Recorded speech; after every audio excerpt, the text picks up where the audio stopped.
Okay, so to work out the percentage of transition metals, we have to use the information in the pie chart because the information in the pie chart is should be equal to 100%.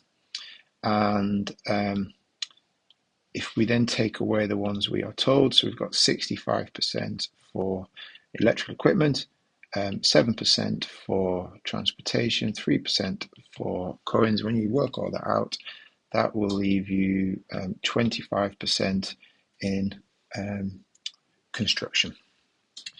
Carrying on, what properties does iron have? What we need to remember here is that iron is going to behave as a transition metal in the central part of the periodic table, and those elements in the middle act as a catalyst. Iron is actually used in the Haber process. When it forms compounds, they're always coloured. They don't have low densities, they have high densities, and iron has a high melting point is true as well. Why alloys are more useful? So alloys are more useful because they are strong. If you remember, the rows of the particles are disrupted because they have different sizes, and that makes them stronger because it's harder to slide. Okay, this one here, we're told that we have got 0.4% of this alloy, and to work it out, we're told the alloy is 30 grams, so 0.4% is 0.4 out of 100. Work that out on your calculator, and that is 0.12 grams will be contained in the alloy. 2 marks. 1 mark if you did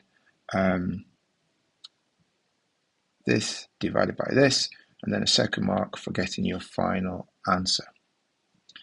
Carrying on.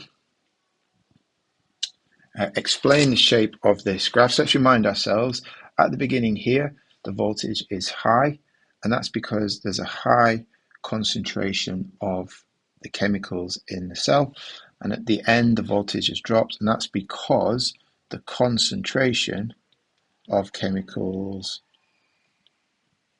will reduce.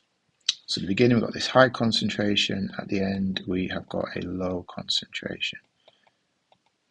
So explain the shape of the graph. So we need to say here that the graph shows that the voltage decreases as we go across, as time increases, and that happens because the chemicals are being used up.